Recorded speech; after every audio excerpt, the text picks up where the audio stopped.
Assalamualaikum warahmatullahi wabarakatuh. Para mahasiswa yang mengambil mata kuliah pendidikan nilai dan pengembangan kepribadian, baik itu dari STAI Darul Arkom, Muhammadiyah Garut, atau dari perguruan tinggi lain, ya. Materi pendidikan nilai sekarang ya ini terkait dengan strategi dan evaluasi pendidikan nilai. Kita sudah membahas tujuan, membahas kurikulum, ya. Kita sekarang membahas strategi atau pendekatan, ya. Biasanya kalau di dalam dunia pendidikan itu ada 3 istilah atau 4, ya. Yang pertama approach, ya. Kalau teman-teman di UIN itu dibacanya aproah katanya, ya. Approach itu artinya pendekatan. Nah, dari pendekatan itu ada beberapa strategi. Strategi itu terdiri dari beberapa metode. Metode itu terdiri dari beberapa teknik gitu, ya. Jadi teknik itu lebih rinci lagi. Nah, pada kesempatan ini kita akan membahas bagaimana cara mengejarkan nilai atau metodologi pendidikan nilai. Ya, entah apalah namanya, apakah strategi atau pendekatan atau teknik, ya itu kadang campur baur lah antara metode, pendekatan, teknik gitu. Pendekatan dibilang metode, metode dibilang teknik, teknik dibilang instrumen, ya. Metode disebut strategi. Nah, saya tidak akan mendudukkan itu, ya, tetapi akan menjelaskan strategi pendidikan nilai. Ya, kalau salah jalan, salah metode, salah strategi tentu akan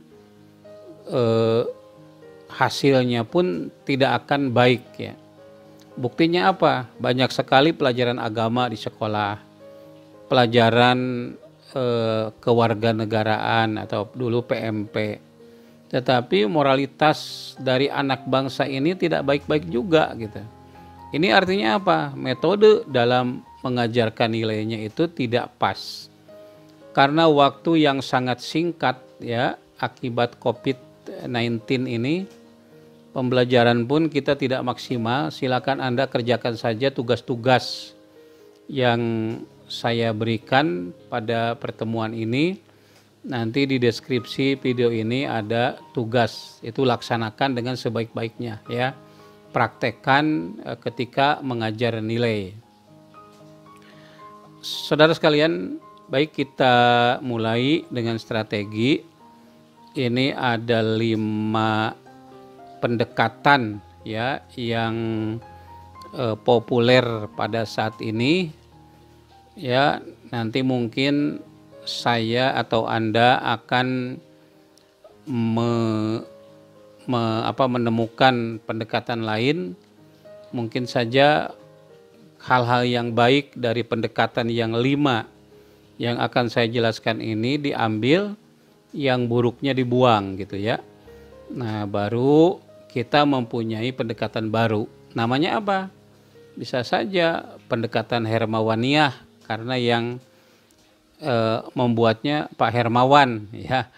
Karena dalam dunia kedokteran saja misalnya, dalam diri manusia ada sekian cakra, ya. Cakra, ajna, jantung, tantian, dan lain-lain. Karena yang menemukannya orang India yang bernama Cakra gitu. Kemudian Anda kenal juga pori-pori. Di tubuh kita itu ada pori-pori.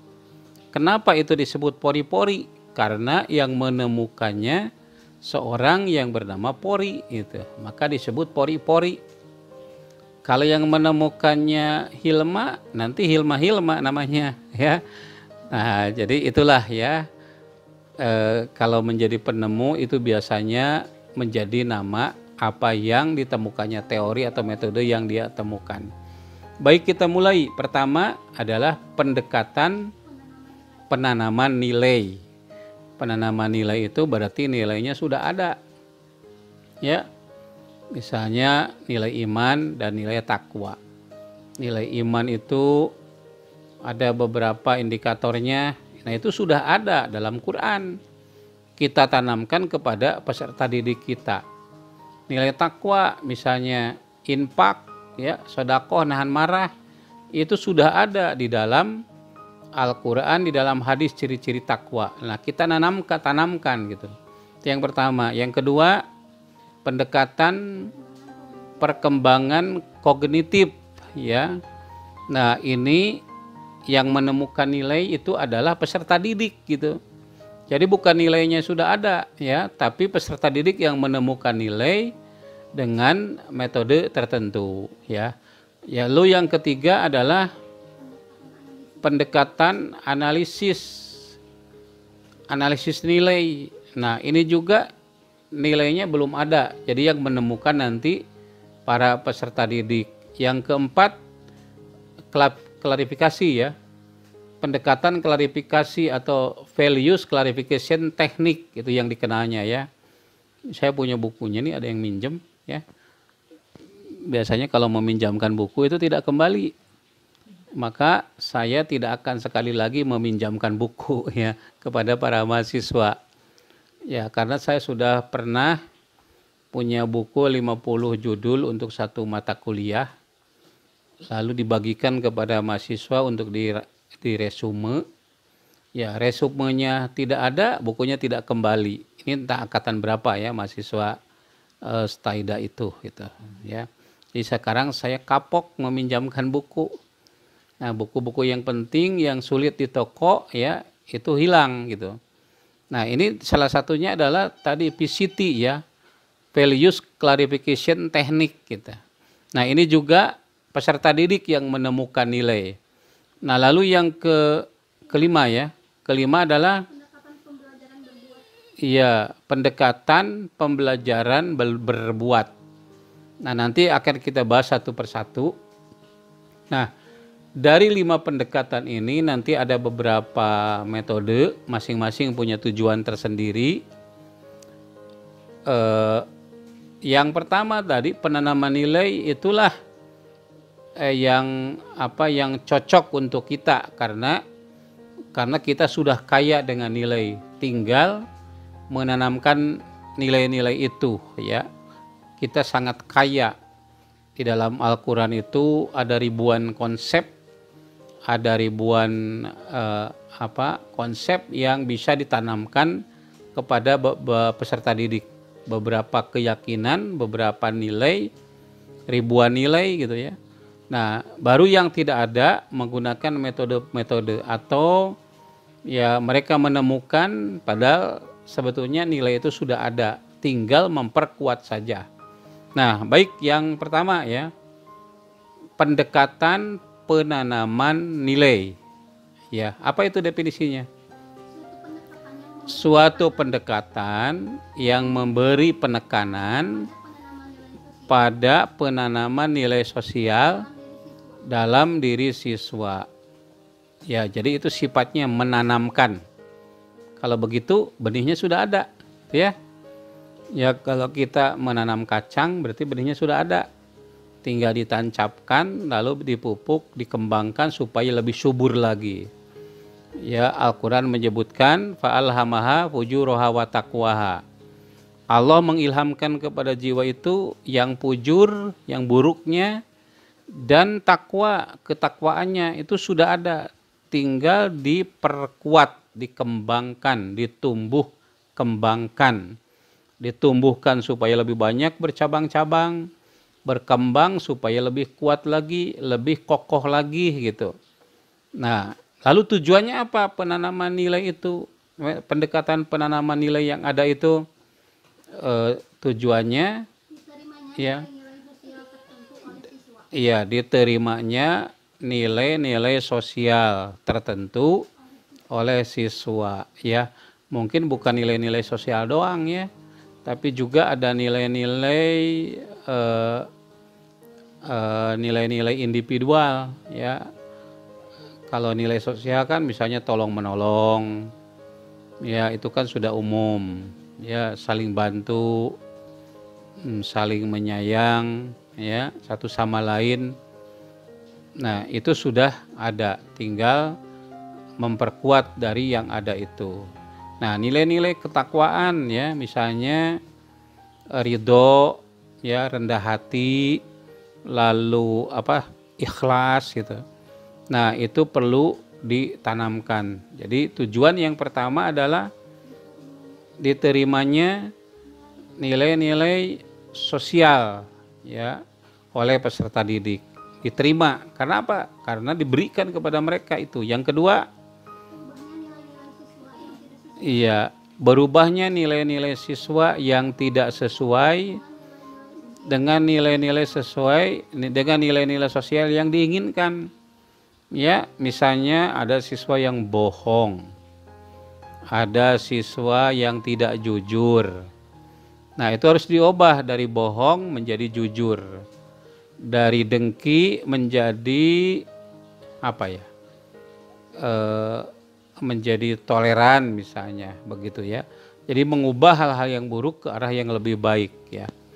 Nah, lalu itu cuma 2 ya. Nah, sekarang metode yang dapat digunakan untuk mengajarkan, menanamkan nilai itu apa? Pertama, keteladanan. Kedua, ya penguatan positif dan negatif. Yang ketiga, simulasi. Yang keempat, permainan peran. Kelima, udah ya. Coba saya terangkan satu-satu. Pertama, keteladanan.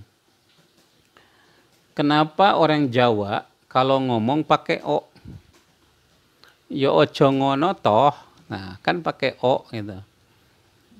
Apa meneh? Kan asalnya dari apa maning gitu ya.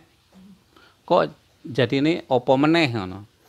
Nah, itu dulu orang Jawa itu sama seperti orang Sunda, pakai a seperti orang Panginyongan. Orang Banyumas itu Tegal, opo meneh. Ya itu kan pakai A dulunya, tapi kemudian kok jadi O. Jadi ada seorang sultan ya, raja yang pakai O begitu, kemudian ditiru oleh rakyatnya. Nah ini ngomong saja ditiru, ini berarti teladan, ini berarti kurikulum yang tersembunyi atau yang disebut hidden curriculum ya, kurikulum tersembunyi. Kenapa orang Perancis ngomongnya pakai sengau? Ya, bahasa Karangpawitannya ngirung gitu ya. Education gitu ya. Pakai sengau begitu. Karena ada seorang raja atau Louis yang sengau gitu, kemudian oleh rakyatnya ditiru gitu. Nah, teladan ini. Jadi teladan ini penting. Di pesantren itu figur kiai itu menjadi kurikulum yang tersembunyi. Cara batuknya, cara menegur santrinya, cara sholatnya, cara makannya itu ditiru oleh santri. Nah, tidak perlu diajarkan dalam bentuk pengajian ya, tapi cukup teladan figur sentral seorang santri itu menjadi kurikulum yang tersembunyi bagi para santrinya ya. Nah, itu keteladanan. Nah, yang kedua dengan ya penguatan positif. Jadi kalau anak berbuat baik dipuji, dikuatkan. Kalau berbuat negatif ya tentu dikatakan itu negatif. Kemudian ada simulasi. Mari kita belajar kesabaran ya. Sabar itu tidak berarti definisinya dihafalkan ya. Pembagiannya dihafalkan, sumber-sumbernya dihafalkan, tapi bagaimana disimulasikan, dipraktekkan ya, supaya menjadi wujud, supaya menjadi kenyataan. Nilai tanggung jawab misalnya, para siswa itu diberi tugas supaya bertanggung jawab ya, supaya bertanggung jawab. Yang satu ditugaskan beres-beres sendal, yang satu ditugaskan untuk nyapu di kelas, yang satu ditugaskan untuk beresin buku. Tidak boleh dibiarkan siswa tanpa ada tugas karena ada tukang sapu di sekolah misalnya ya. Nah, itu tidak boleh. Nah, jadi harus ada simulasi, harus dipraktekkan. Kalau di UNESCO itu kan 4 pilar pendidikan adalah how to know, pengetahuan, ajarkan pengetahuan. Yang kedua how to do, ajarkan untuk mempraktekannya. Yang ketiga how to be, being, menjadi gitu ya. Baru how to live together, bisa hidup bersama. Ya, 4 itu yang harus dipegangi oleh kita. Nah, yang kedua sekarang pendekatan apa? Perkembangan kognitif. Ya. Nah, ini ada beberapa tahapan yang harus dipenuhi. Coba apa definisinya? Pendekatan karakteristiknya memberikan penekanan pada aspek kognitif dan perkembangannya. Pendekatan yang karakteristiknya memberikan penekanan pada aspek kognitif dan perkembangannya. Jadi di sini nilai itu ditemukan ya, bukan ditanamkan, tapi ditemukan oleh siswa itu sendiri. Ya ini kan di barat ya, mereka tidak punya nilai, jadi harus mengembangkan sendiri. Kalau kita sudah punya banyak nilai, nah paling tidak yang belum dipunyai oleh mereka dikembangkan melalui pendekatan kognitif ini ya. Tujuannya apa? Pertama, membantu siswa dalam membuat pertimbangan moral. Membantu siswa di dalam membuat pertimbangan moral yang lebih kompleks berdasarkan kepada nilai yang lebih tinggi. Yang kedua, mendorong siswa untuk iya, mendorong siswa untuk mendiskusikan alasan-alasannya ketika memilih nilai dan posisinya dalam suatu masalah moral. Lalu yang ketiga, 2 saja ya. Nah, jadi yang pertama itu ya tentu para siswa itu dihadapkan kepada persoalan problematika moral gitu ya. Misalnya begini, kalau kita melihat ada orang yang mau ketabrak, ada kakek-kakek, ada anak kecil, mana yang harus didahulukan untuk kita bantu diselamatkan? Apakah anak kecil dulu atau kakek-kakek dulu? Nah, diskusilah rame gitu ya. Nah, kemudian ada yang memilih kakek-kakek dulu, pertimbangannya karena kakek itu misalnya larinya kurang cepat ya. Tetapi ada juga yang memilih anak karena anak-anak itu hidupnya masih perlu lama, kalau kakek sudah bosan hidup begitu. Nah, itu diperdebatkan ya. Nah, lalu ada pertimbangan-pertimbangan seperti itu, bermacam-macam argumentasinya. Nanti anak-anak itu menemukan nilai sendiri gitu. Nah, kalau di barat kan ada kebebasan begitu. Ya tentu kita tadi punya nilai tersendiri ya. Idar takabad dororoni pahtar bi ahafi daroro ini. Apabila ada 2 madarat yang berkumpul, maka harus dipilih di antara 2 madarat itu. Ya, misalnya lagi kalau ada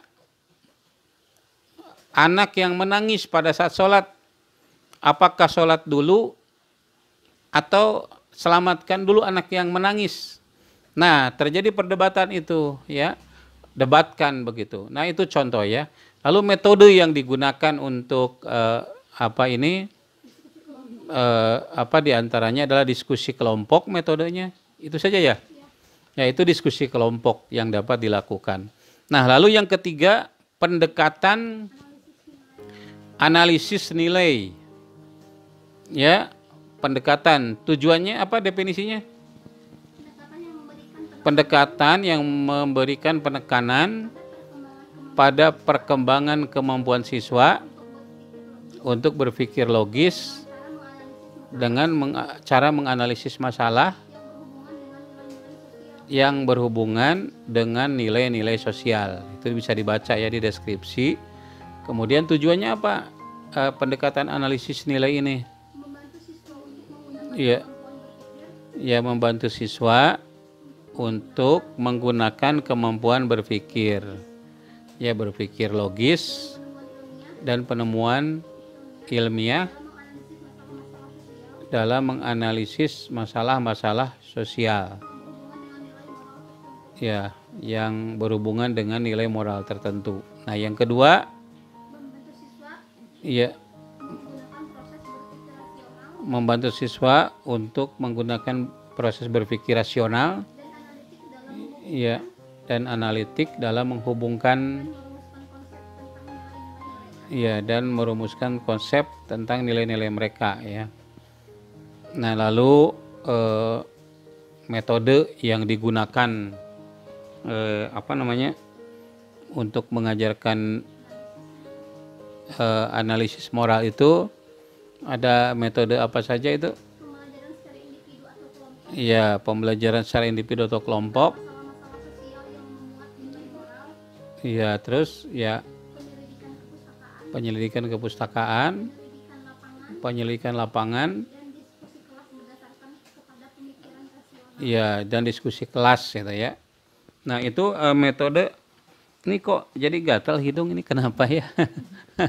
Apakah karena udara gitu? Itu beberapa metode untuk menganalisis nilai tertentu ya. Jadi saya ingat dulu ya ada seorang profesor yang mengajari saya mengajarkan nilai dengan pendekatan ini ya. Diberilah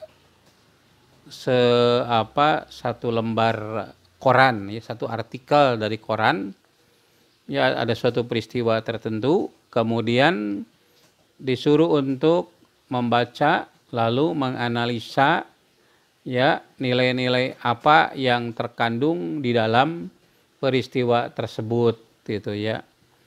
Ya, jadi kita juga bisa seperti itu kepada anak-anak. Ada artikel judulnya Takdir Allah Tidak Pandang Bulu, Masjid Pun Disambar Petir ya. Nah, ini mengingatkan kita pada musim corona ini. Ada profesor doktor yang ilmunya tinggi kena COVID-19. Ada juga pejabat ya, dan banyak lagi gitu ya. Itu tidak pandang bulu, bisa terjadi pada siapapun kalau kondisi tubuhnya tidak lagi fit ya,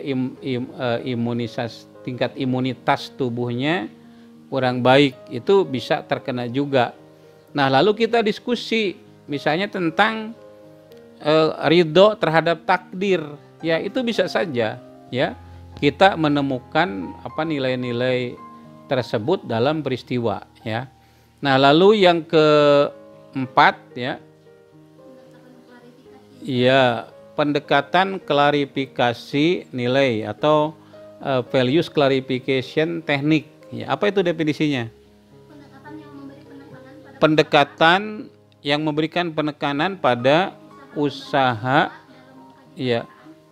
membantu siswa dalam mengkaji perasaan dan perbuatannya sendiri untuk meningkatkan kesadaran mereka tentang nilai-nilai mereka sendiri. Ini lagi-lagi kan di barat ini ya.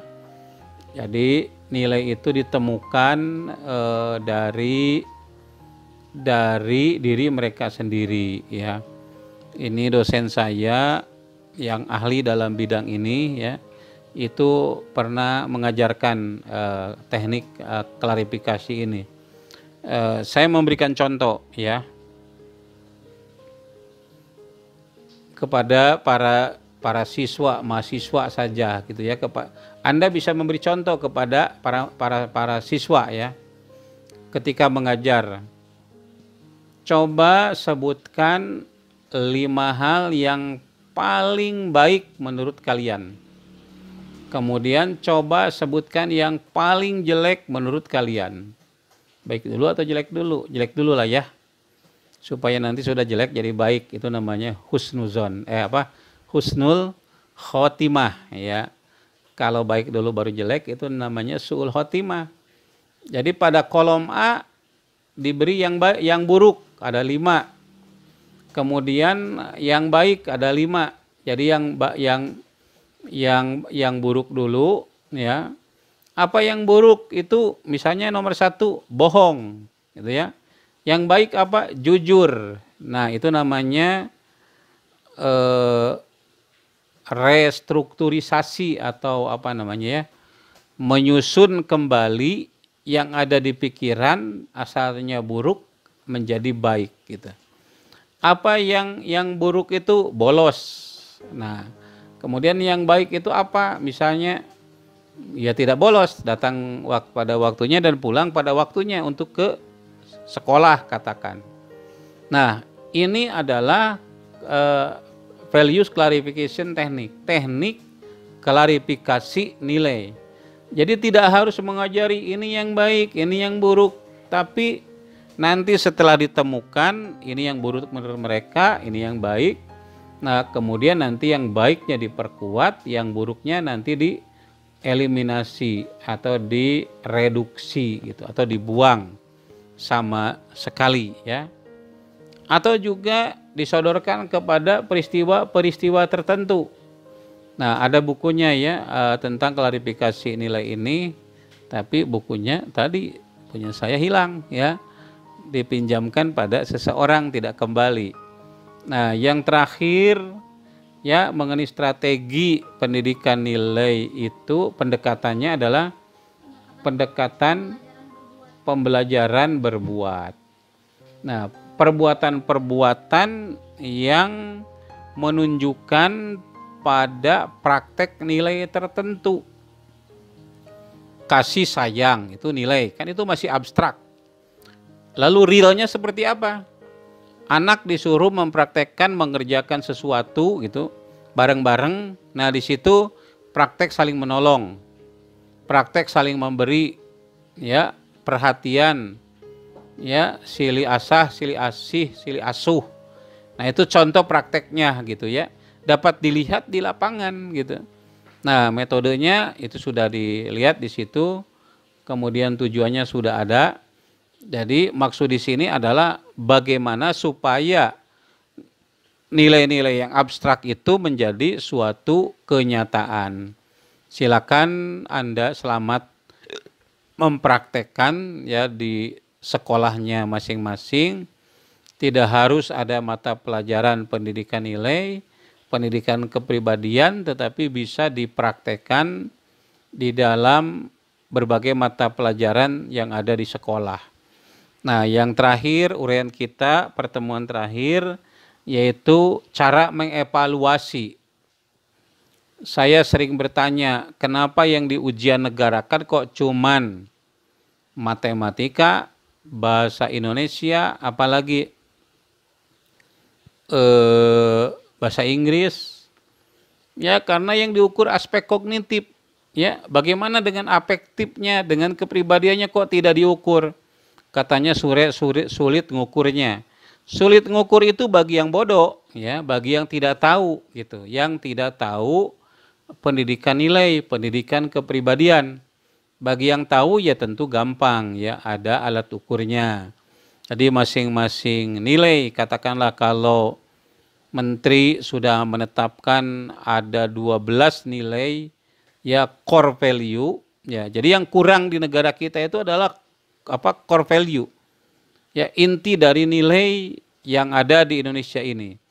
Kita ambil dari semua agama, semua budaya, semua nilai-nilai yang ada pada bangsa ini yang sudah ada, kemudian disarikan, cukup misalnya 18 nilai saja yang kita ambil gitu. Kemudian ini harus ditanamkan kepada seluruh anak bangsa ini. Nah, baru kita dapat ukur ya. Bagaimana cara mengukurnya? Nanti ada indikatornya, kemudian ada sub-indikator dari nilai-nilai itu. Katakanlah kasih sayang.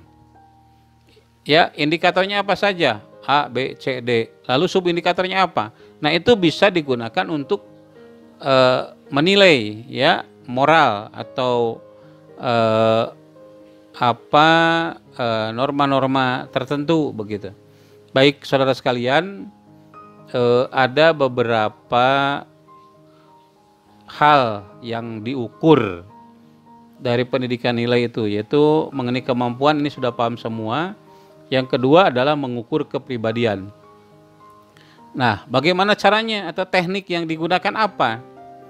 Di situ ada beberapa ya. Coba dilihat apa Teh Hilma, apa itu satu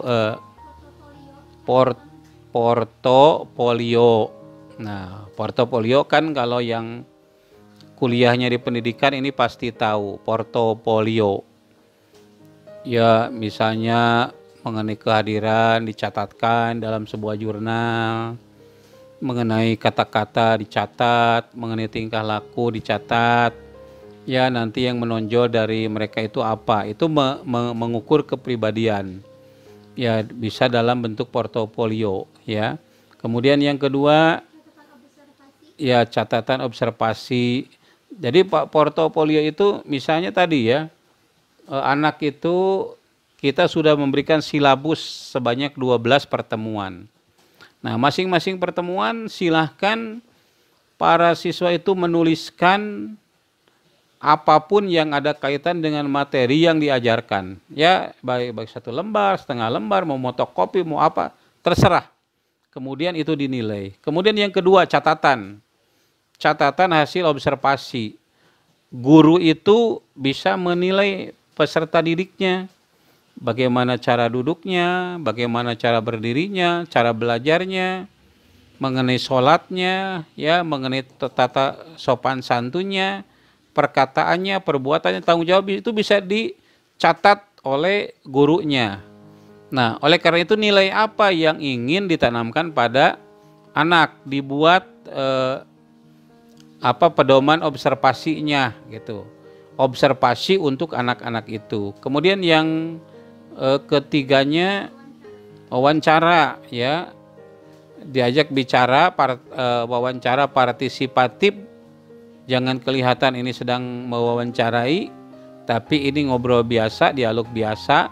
Yang kemudian dari situ kita akan mencatat ya kepribadian anak itu. Ya tentu teori-teori kepribadian itu guru harus sudah tahu ya, bagi yang mengajarkan nilai itu gitu. Nilai-nilai positif, indikatornya, karakteristiknya harus sudah tahu gitu ya. Nah, berikutnya yang keempat ya tes skala sikap ya. Ya, pengakuan diri ya atau penilaian diri itu dalam menilai ya, menggunakan skala Likert misalnya gitu ya. Skala sikap misalnya ingin mengukur apa? Mengukur kesabaran. Ya, misalnya apabila ada bencana yang menimpa saya, maka saya yakini saya itu dari Allah dan akan kembali kepada Allah. Ya, A sangat setuju, B setuju, C kadang-kadang, D tidak setuju, E sangat setuju. Nah, itu pakai angket semacam itu ya. Pakai skala ya 1 sampai 5 nilainya. Atau misalnya mengukur keimanan, cari indikator iman itu. Dalam surat Al-Mu'minun ayat 1 sampai 10 katakanlah. Itu indikatornya. Kemudian digunakan untuk mengukur tingkat keimanan siswa.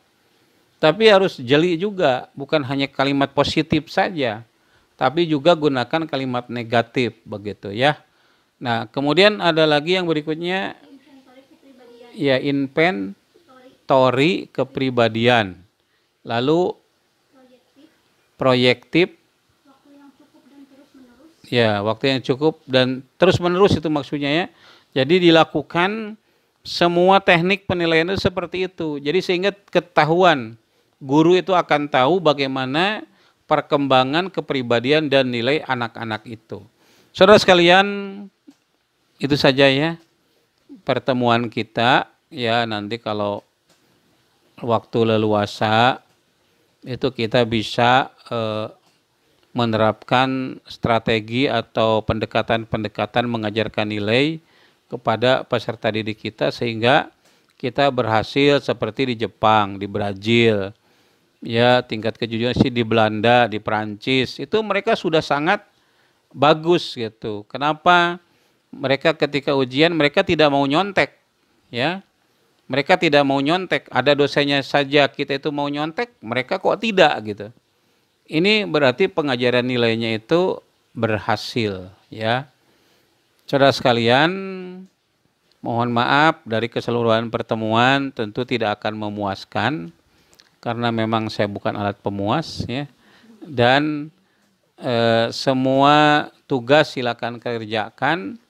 Ya, jangan lupa memberikan komentar sebagai tanda Anda hadir dalam perkuliahan ini atau memberikan pertanyaan dan share kepada teman-teman dimanapun berada materi ini. Terima kasih. Wassalamualaikum warahmatullahi wabarakatuh.